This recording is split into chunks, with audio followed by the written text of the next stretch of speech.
Maria then calls out for Ada, and Peter is stunned to see a sheep with human arms walking on its.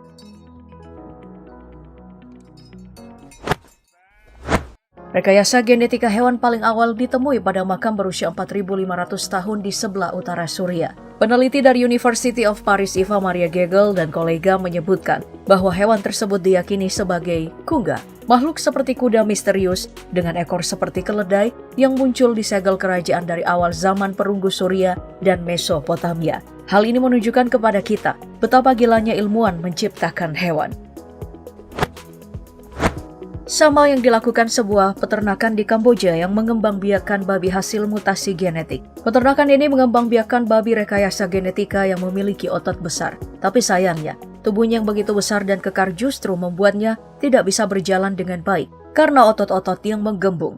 Para pecinta hewan yang menyaksikannya dibuat jijik dan terkejut oleh kengerian dari praktik semacam ini. Tetapi, perusahaan pemilik peternakan justru tampaknya bangga dengan hasil modifikasi genetikanya. Dalihnya, praktik ini dilakukan peternakan untuk memenuhi permintaan daging babi yang meningkat. Permintaan ini umumnya datang dari Cina yang menjadi pusat pasar daging babi terbesar.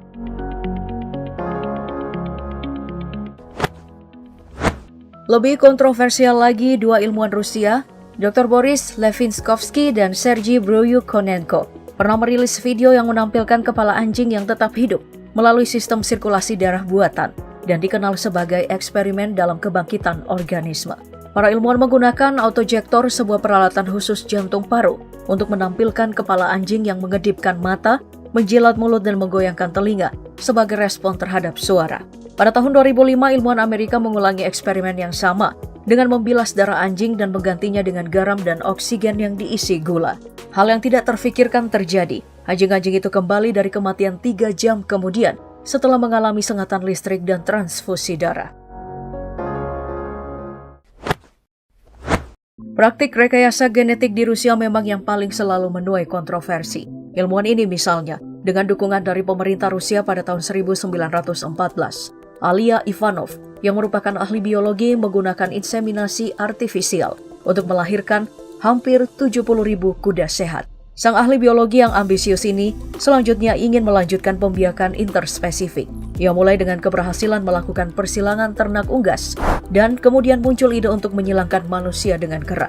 Ivanov terus mendesak dan ia mencari setidaknya 5 sukarelawan perempuan untuk diinseminasi dengan sperma seekor orang utan. Namun sayangnya rencana membiakkan mutan kera manusia tidak pernah dilanjutkan.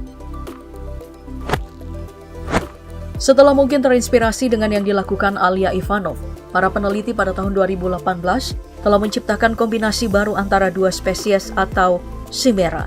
Mereka menciptakan embrio hibrida domba manusia yang suatu hari nanti organnya bisa dipakai untuk donasi di masa depan. Munculnya stereotip ilmuwan gila telah diperhitungkan sebelumnya dalam jenis penelitian ini.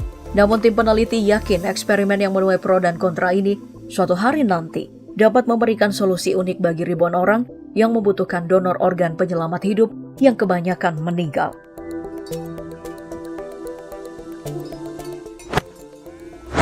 Rekayasa genetik kemudian berlanjut ke negara Israel.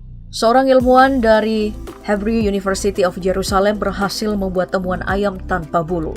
Ayam ini disebut sebagai ayam hasil kawin silang dari ayam broiler dengan ayam tanpa bulu leher. Avigdor Kahaner, sang ilmuwan, mengklaim ayam temuannya mempunyai beberapa manfaat, seperti daging ayam rendah kalori dan tetap sehat dikonsumsi. Selain itu, ayam ini cepat tumbuh dewasa sehingga bisa sering dipanen. Walau demikian, beberapa orang mengkritik ilmuwan yang menciptakan ayam ini. Tidak adanya bulu menyebabkan kulit ayam mudah dibakar sinar matahari. Selain itu, kulit ayam yang mudah dihinggapi jamur. Namun Avigdor Kahaner tetap percaya, ayam tanpa bulu akan mengurangi biaya produksi peternak daging ayam.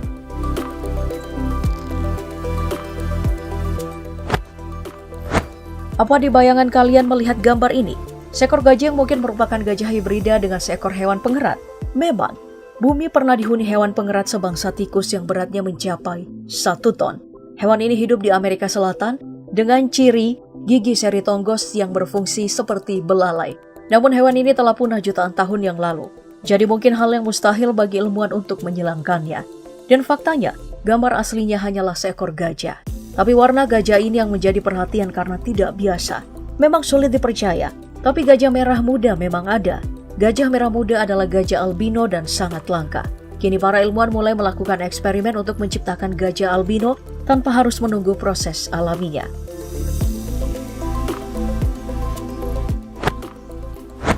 Hewan yang satu ini adalah hewan yang lahir sebagai hasil perkawinan silang antara bison Amerika dan sapi domestik. Buffalo pertama kali sengaja dikawin silangkan selama abad ke-19 ketika peternak menemukan pasar potensial untuk daging sapi. Meskipun kerbau dan sapi termasuk dalam genus dan spesies yang terpisah, mereka masih memiliki cukup gen yang kompatibel untuk dapat menghasilkan keturunan yang layak. Mereka juga lebih baik beradaptasi dengan suhu ekstrim. Rambut wool yang lebih tebal membuat mereka lebih hangat dalam cuaca dingin, dan kemampuan yang lebih baik untuk berkeringat mendinginkannya dalam cuaca yang panas.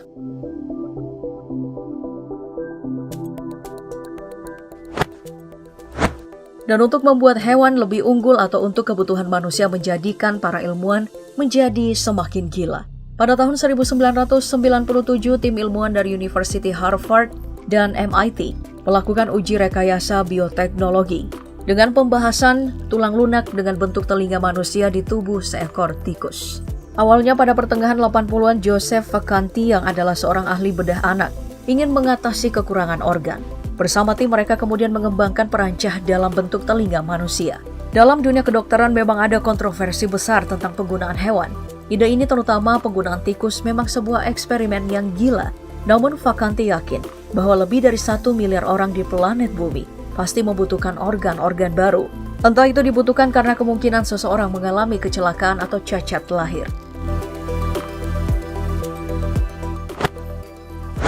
Kali ini dalam upaya menanggulangi AIDS, para ilmuwan menciptakan kucing neon alias kucing yang bisa menyala. Ini berasal dari DNA kucing domestik yang dimodifikasi dengan gen yang berfungsi melawan virus semacam HIV. Lantas bagaimana mereka bisa menyala? Gen ubur-ubur neon adalah jawaban dari pertanyaan ini. Unsur neon membuat ubur-ubur menyala hijau di bawah sinar ultraviolet, membuat kucing bisa nampak menyala. Pencipta kucing rekayasa genetika itu mengatakan, penelitian akan mempercepat pencarian vaksin dan pengobatan HIV, virus penyebab AIDS yang membuat 30 juta orang terinfeksi, yang juga berlaku pada hewan.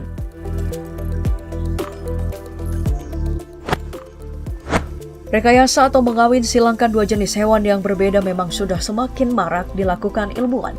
Namun pada kasus Jack Lion yang merupakan hasil perkawinan silang antara jaguar jantan dan singa betina terjadi secara alami.